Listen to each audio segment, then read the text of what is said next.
hope all is well with everyone today. Uh, Thankful for another day. It's Sunday. Happy Memorial Day to all of our veterans and those who serve to keep us safe and protected. We appreciate and are super thankful for all that you have done and sacrificed to make our liberty and freedom and democracy a possibility.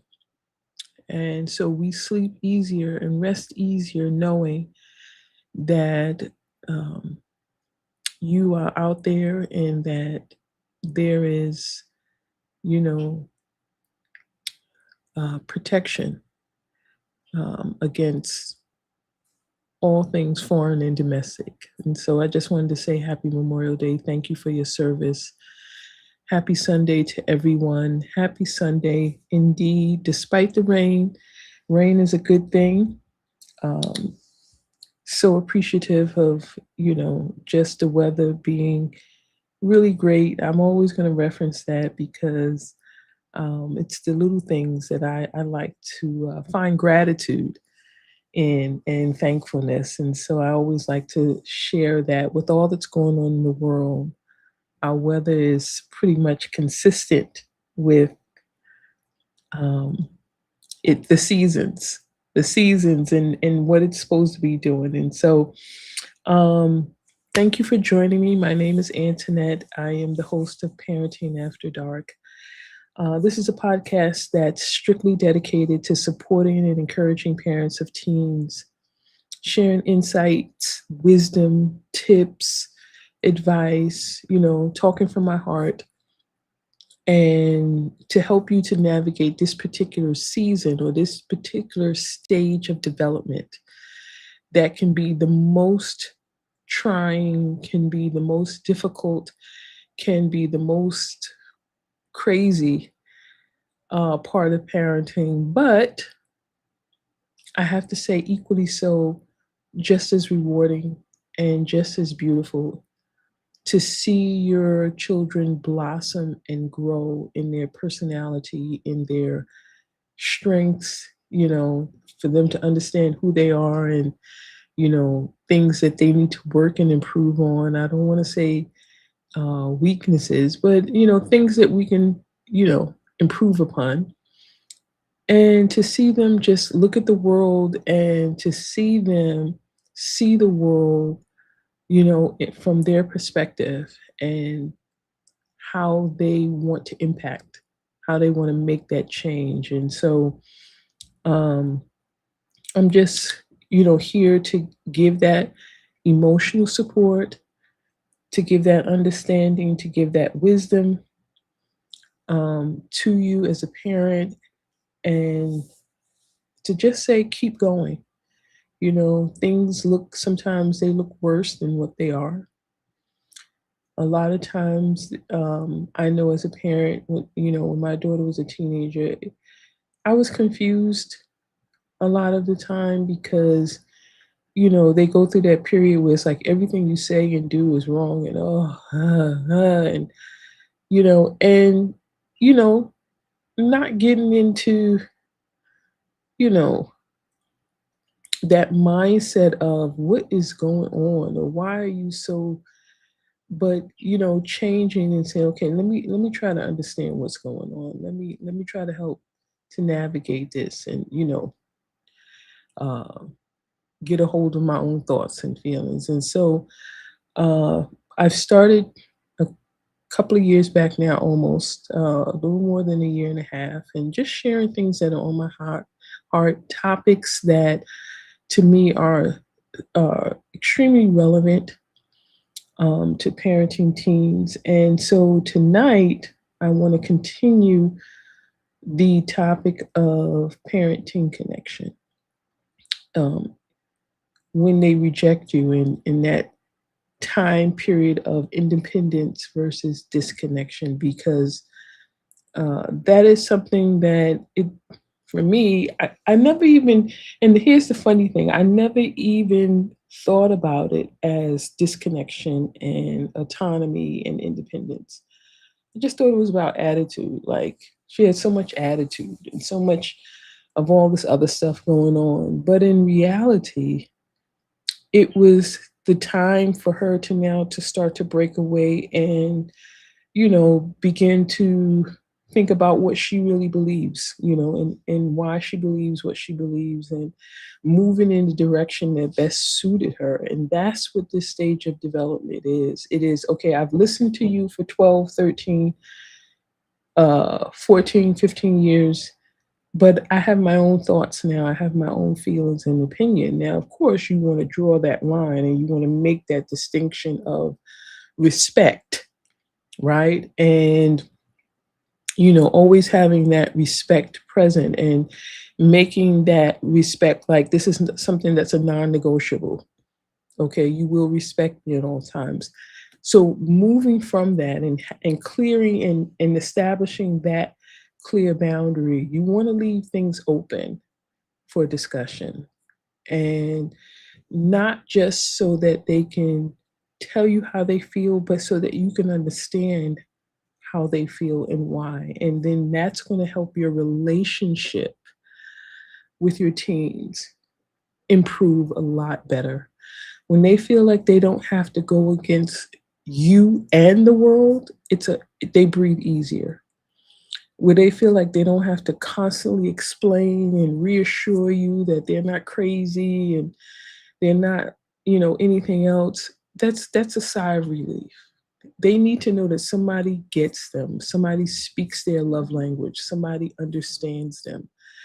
And so that's why I am, so passionate now more so than ever to really come on and to really have these conversations and to have these talks and these episodes, to give parents some support and say, I hear you, I understand, I've been there, I know.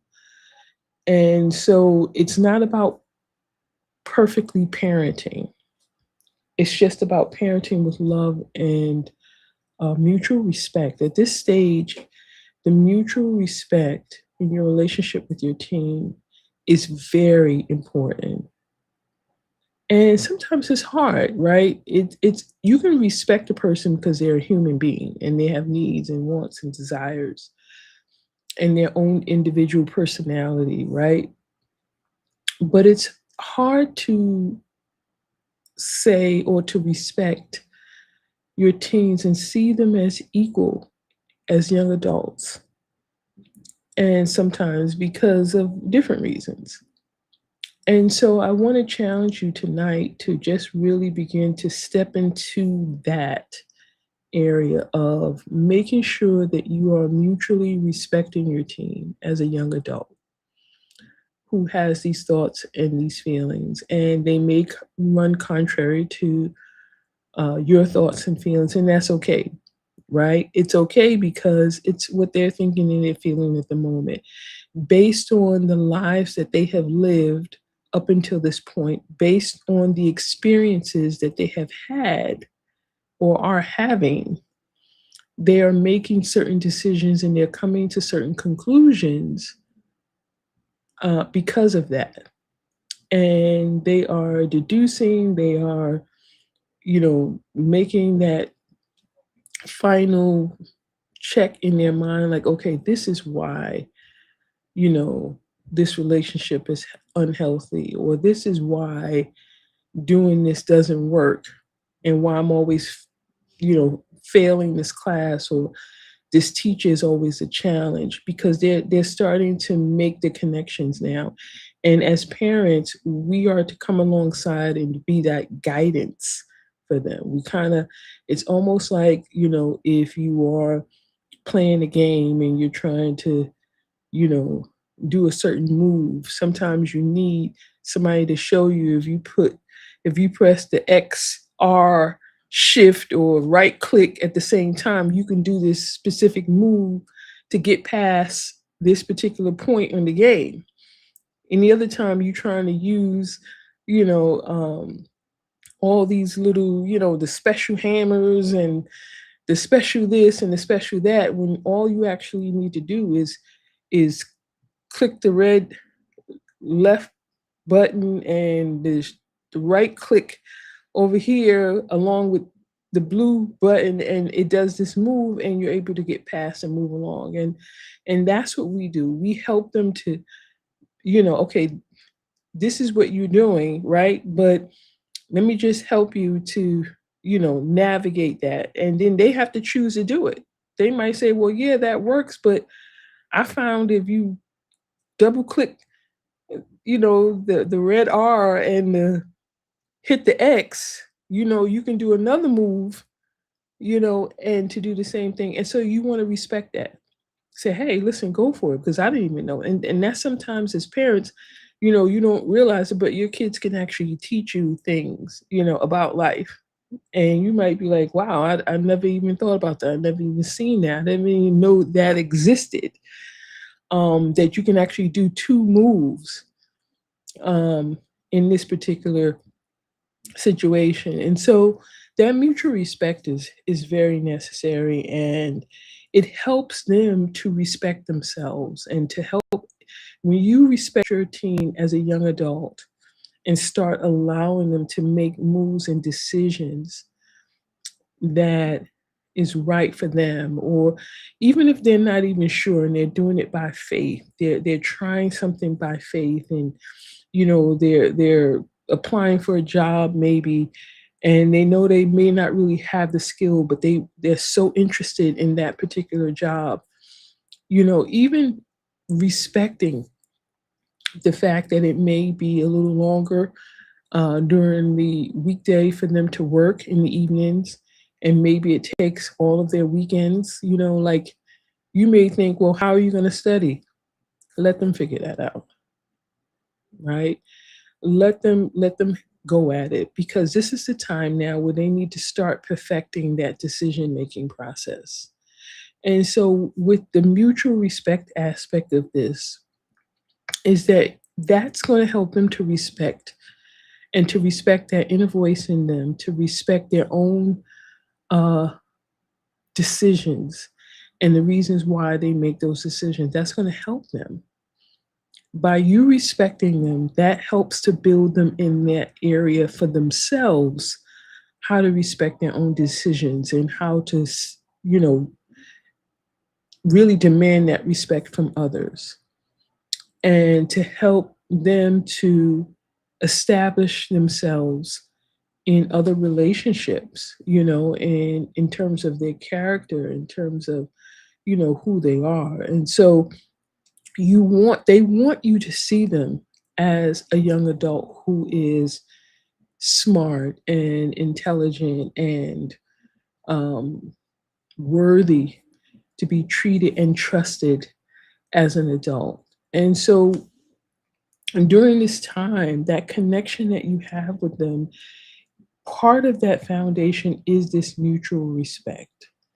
It's respecting that they have the ability to make certain decisions or to think clearly and, to do some things right. Not everything, right? Because they're still learning and they're still growing and they're still maturing, and that part of the brain is not fully developed. And so in the science and um, psychology world, developmental world, adolescence ends at 25, because that's when the full maturation is complete, but they're still growing. And so they're still making mistakes, but the more you give them the opportunity to make those mistakes, the more opportunity you give them to make decisions and to come to certain conclusions and to test things out and to try things out and do all the things that may be in their heart to do, they get better at it. And if in some cases, if I know with my daughter, I allowed her to make certain decisions as she was growing up, because I knew that at some point, um, I'm just not going to have any influence or whatever with her, but I wanted her to be able to make certain decisions and concrete decisions about her life so that she can be happy and so that she can thrive in her relationships. And so I started very early on with allowing her to make certain decisions and talking with her instead of to her. I did a lot of that. I talked with her more than I talked to her or at her. And I it was interesting because I had gotten services for her in school, and one of the things that the one of the school staff had told me, said, "You know what? I love talking with your daughter." And I'm like, "Really?" I'm like, "She's like 8 or 9 at this time." And it was like, "I love talking to her because we have such rich conversations." And I was like, "Wow," right? And I'm thinking, that's great, And she said something that stuck with me, and that's when I realized for the first time in my parenting that I was really on the right track. She said, "I know I love talking with her because I can tell that you talk with her and not to her." And I was like, "Wow." And I didn't even realize it, but that I had been doing that. And I know for me, it was like one of those things where I wanted her to feel included in conversations, not just you're a child and you don't know anything, just be quiet and listen. I didn't want that. Um, I wanted her to feel like she had a say, like what she was saying was important and how she felt was important. And so we would have these conversations, and I would tell her some things, like I totally get and I totally understand, but some things, it's a hard stop no. Like you can't do this or you can't do that. But with everything else, I kind of gave that flexibility to allow her that processing time to say, okay, is this something I should do or want to do? Or let me think about this or whatever. And so over time, our conversations would be me talking with her and explaining things, always explaining. I think I explained like all everything, but it was only because I wanted her to make good quality decisions. And so when the school staff told me that, I was like, wow. And she was like, "I love when she comes downstairs and whatever." And so over the course of years, she was able to continue in that path and continue doing these having these conversations with adults. Um, and it was just she had great conversations. I heard from teachers over the years. There were some teachers that was like, right? Because she can be very, I'm this is what I'm doing and that's it. And then there were other teachers was like, it's just like, having a conversation was just totally awesome for them. And so by the time she became a teenager, that was something that she was just flowing in.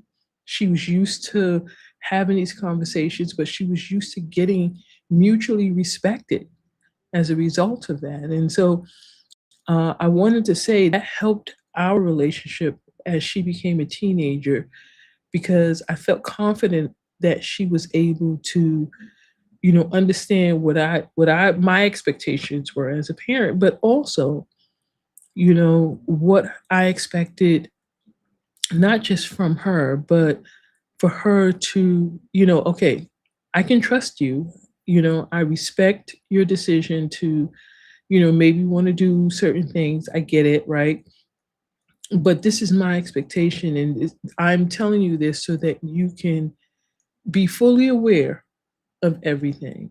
And so it's not that they want you to stop being mommy or daddy and stop laying down the law. They just want you to understand that they know the law and that it's okay if, you know, they miss it or, they want you to be okay. What if I want to push back a little? What if I want to do something, a little differently? And to respect the fact that they're just trying, right? They're feeling their way in life. And they're feeling their way and that's it. They're not saying they what they're doing may be the right thing. Excuse me, may be the best thing. They're not saying that it's gonna work. They're testing the waters. I'm trying to get my water.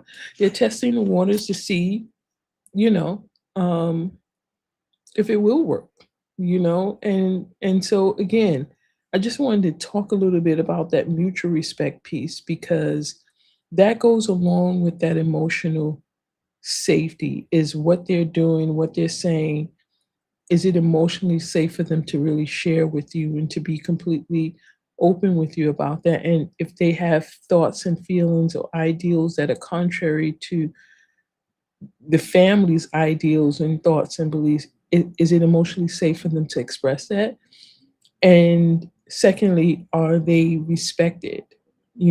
Are you respecting them in that equal sense of, as a young adult?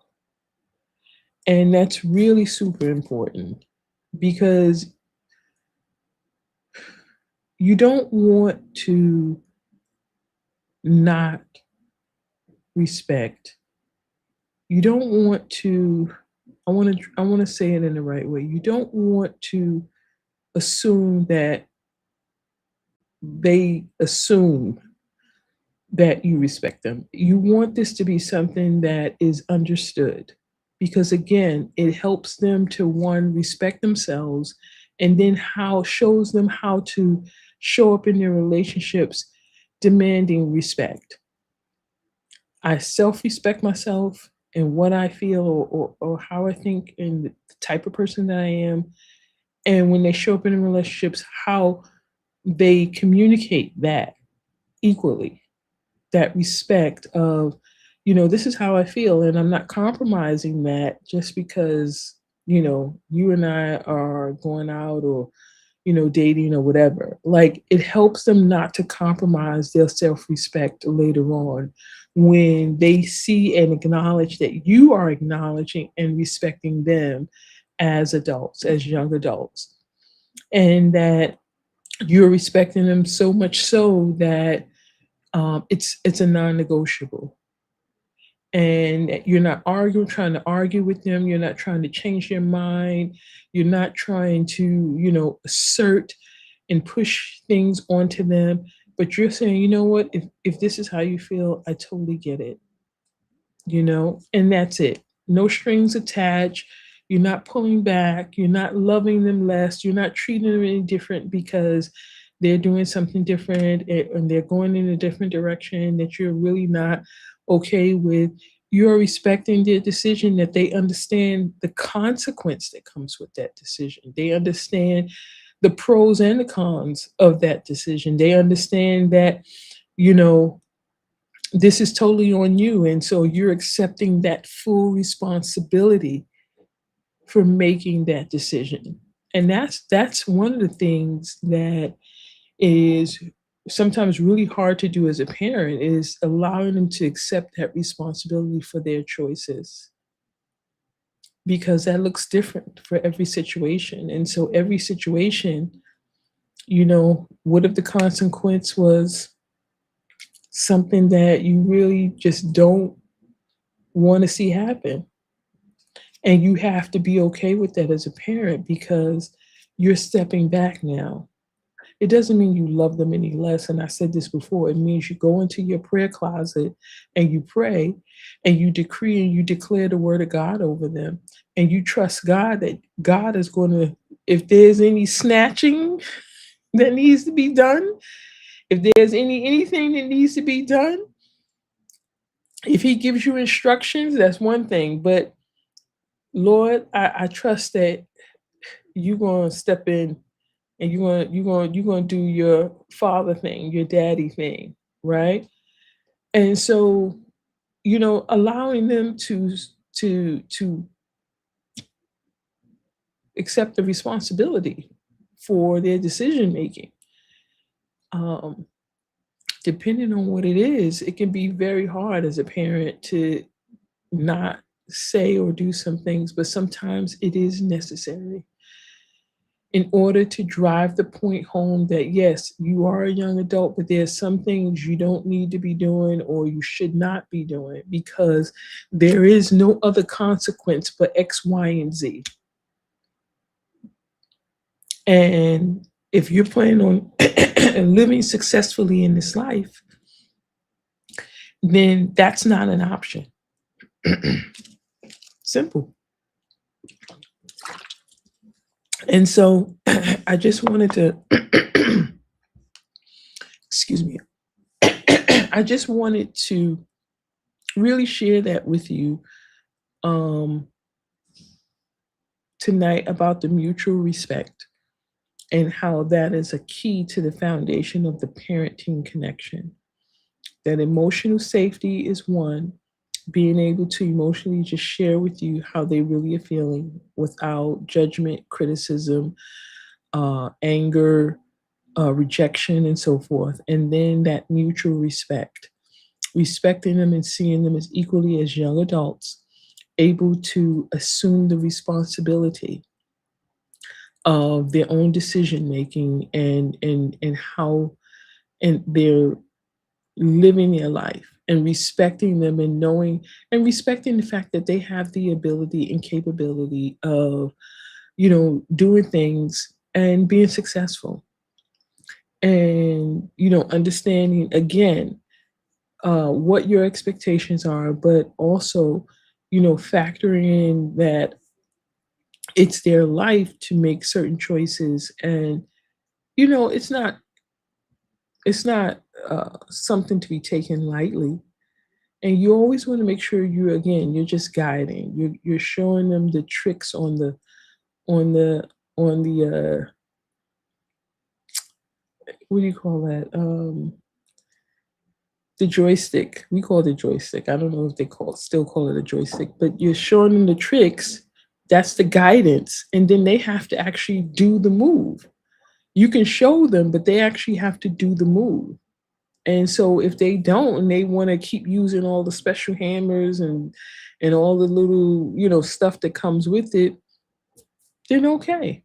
Just respect that. Maybe them doing it their way is the way that they feel comfortable. Thank you, Lord. Sometimes doing it their way is the way that they feel comfortable with doing it. It's the way that they feel like is a good way, right? It encourages them to make this move, and then when they feel more confident, when they feel more, you know, confident, yeah, when they feel more confident, then they can do the move you showed them, and you got to be okay with that because guess what? It may not be about that move. It should be about winning or passing that level to go to the next level, right? I'm gonna say that again because that's a good point. Them doing your move is good. It'll get them to where they need to go. They don't have to use all their little, special hammers and stuff like that. But if their move includes using all the special hammers and all the whatever little, uh things that they have in their little, box of special weapons, if using those and doing their moves works and gets them to the next level, which for them is operating fully as an emotionally, uh, sound, thriving adult, then let them do it. You know, they know your move now because you've explained it to them, you showed it to them, but they may not use that move until later on in life. They're still playing the game of life, right? Still, doing things, but they may not use that move until later on in life where they feel confident, they feel comfortable. Now they can do it. They got the dexterity, they got the everything working. So now they can do that. And they're like, oh my God, this is so much easier. Mom or dad was right. I should have did this a long time ago. But in that moment, they felt more comfortable doing it their way. It was much more easier for them. It was much more simpler for them in their minds to navigate using their little special powers and stuff like that. And then later on, as they continue playing the game of life, now they're using the special move you taught them. Now they're using it all the time.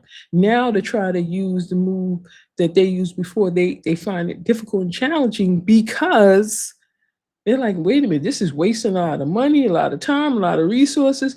When I can just do this left click, right click, red X and be done with it. Now it clicks to them. Now it makes sense. Lesson learned. Now they're moving on and they're thriving. And guess what?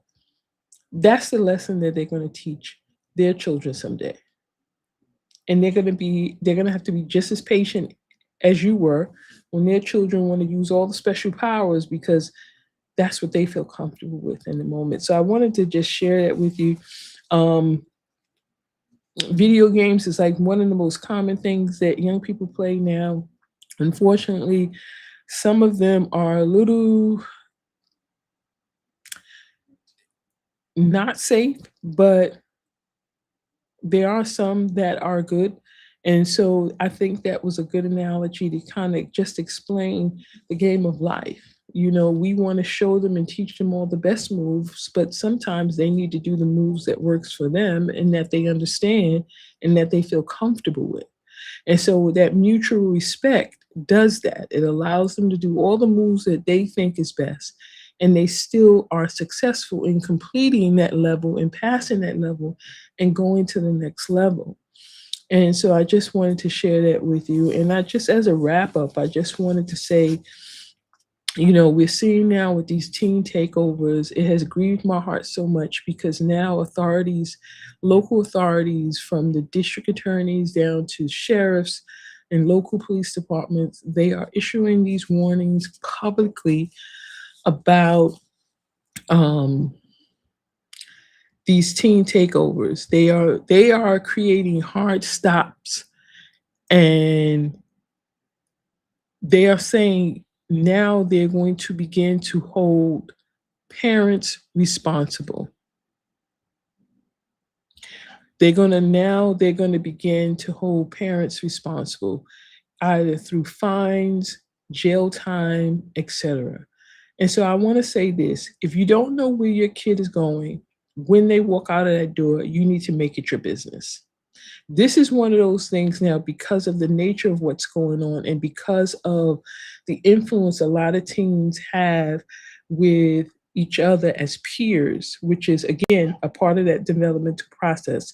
If you don't know where they're going, what they're doing, who they're going with, what they're doing with whom, if you can't answer any of those questions, you need to get on it.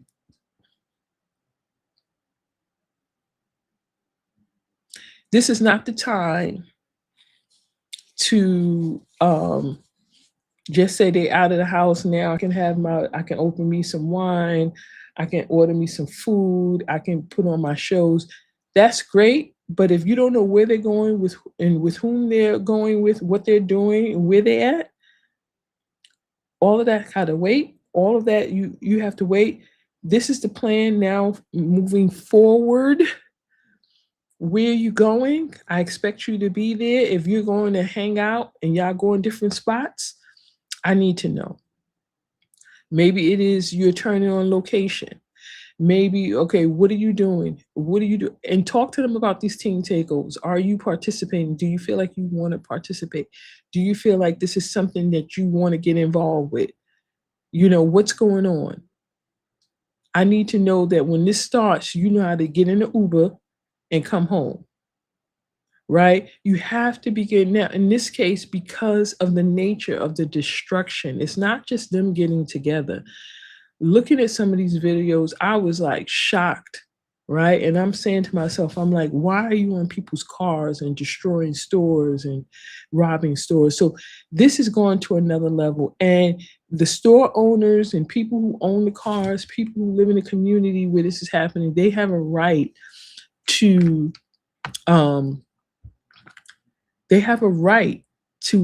have their property, their stores and things respected. Some of these videos, it looks as though they are causing thousands upon thousands of dollars in damage. And so I'm just saying to you as a parent, get on it. Find out where your kid is, what they're doing, where they're doing it, with whom, and etc. You can give the big talk later, find out where they're going. If it is happening in your community, I would encourage you and I would strongly recommend that you find out what the police department is doing to discourage it. If they are implementing curfews, make sure your kid eat what. Well, my kid is not a part. Curfew is curfew. The sheriff department, police department, district attorneys, those people who are in those positions do not care who it is. If the curfew is 10 o'clock, it's 10 o'clock. If the curfew is 9 o'clock, it's 9 o'clock. But I'm just telling you, get on the business with knowing where your kid is, who they're with, what they're doing.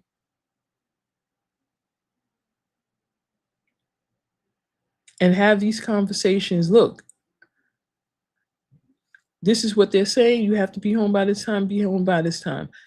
Whether they're doing it, whether they're if they're not a part of it, you still have to follow the rules. And you need to talk about this. Why is this so appealing to trash stores? Why is it so appealing? What is this all about? Talk to them. Find out. This is a perfect time to really kind of like talk and find out what's really going on. They may not be a part of it, but they can definitely shed light onto what's really the thought process here. Are we just bored and we have nothing to do, nowhere to go? What is it? Because they'll tell you. Okay. And so I wanted to share that. I'm seeing more and more police really sending out the clarion call, really making the clarion call to parents to really begin to um, talk to their teens, make sure they know where they are, what they're doing, and how they're doing it. Because at the end of the day, they will, I guess, whoever's not following that curfew, there will be a consequence to that. And they're telling parents, and I think as a parent, even though my daughter's not in the teenage years anymore, that's refreshing that the police department, the um, mayors, and the district attorneys are sending out these warnings to let parents know it's not, we're not going after your kid, but if this teen takeover is happening, everybody who's there, whether they are sitting there recording or whatever, is going to be, they're going to round up. And I just, my heart goes out because I know it's just kids being kids, but, and that's a all caps word, but that's too much. That's uncalled for. And it has to stop. And so I want parents to really get on top of it. Listen, let me just say this. If you are scared of your kid and you're scared to take their phone and you're scared to do certain things, you need to get some people in your corner. You need to increase your village. You need to have some strong uncles, aunts, neighbors, godparents who you need to get some other people included to have this conversation, not just you by yourself. And I'm saying that respectfully because there are some parents that are afraid of their kids. They're afraid to take the phones. They don't know what they're going to do. They're afraid to have certain talks and conversations. It's not that they're afraid so much of the kid doing something, but they're afraid of the kid's response and that they may react. And I'll talk about this on another show because I don't want to get into it now, but of saying no and what that looks like. Because if you haven't been saying no, you haven't been setting boundaries in that family, then now, 15, 16, 17, 18, 19, it's even harder. And so if you feel like you really can't do it, like you're scared to ask them where they're going, what they're doing, because they sucking their teeth and leave me alone and shut up or whatever. Sometimes I hear, unfortunately, teens saying and speaking to their parents, you got to get some people in your village who can say, you know what, come here. We need to talk. Come here. Somebody who's not afraid to say, come here. Okay. Somebody who's going to, you know what I'm saying, get in their face and be like, look, I don't know what your plan is or whatever it is, but this is what you're not going to do. Right. And so I would encourage you to get that. If you need help with that, email me, number one, parenting after dark at gmail.com. Say you need some support. I can help uh, give you some guidance on that. It really is about the people that you know and the people that you trust, because you can't trust everybody around your children, and you can't trust everybody to parent the way that you may like to parent. And so it really is about building that community, that village, either in school, in your community, or in your family, right? Through friends, but get the support you need so that you can have this conversation, and everyone needs to be a part. Whoever you have decided to be in your village as a parent need to all go out to dinner and take that teen or teens and have this discussion about these teen takeovers and what's not going to happen. Okay, and why they are not to be a part of it. And this is one of those things, if they choose to be a part of it, then they have to understand the responsibility and the consequence that comes with it, right? And so you want to get people in your corner who you can sit down and you can have this conversation with, have it with your team, discuss it, and then say, okay, when you leave the house, if this is happening in your community, now, from what I understand, it's not really happening in every community. I understand it's happening in, I think, in Atlanta, in DC, um, I think uh, Florida. I'm not sure, but if you just Google, you can see the areas where this is happening and what the police departments are saying. If you are not in one of those areas, still have the conversation with your team, but you're gonna do it in a way that, look, I see what's going on. I don't know if they're planning on one here, but I want to get ahead of the ball. I want us to talk about this. You need to tell me, okay, if this is something that you're going, you feel like you need to get down with, or you need to support your friends with, then I need to let you know and understand, this is my hard stop. This is how I feel about it. You shouldn't be involved, period. Because nothing good can come of destroying people's property, destroying people's cars. Now, from what I understand, one of them, there was some kind of shootout. Like, this is not what this is. There's no reason to doing any of this because you're bored, or because it's nothing to do, or it's spring break. Like, have that conversation, express how you feel, and say, what's the plan? What if you go somewhere and you find out, something like that happens and you're already there, you didn't know it? What's your plan of escape? Sit down and talk to them. Look, this is a quick $20 that you're gonna, you let me know, I shoot you $20 for Uber, get out of there. If any of your friends are around and they live near us or whatever, so let them know, hey, I'm calling Uber. You're more than welcome to get in, and we out, right? And so I just wanted to share that with you. I'll be bringing some more.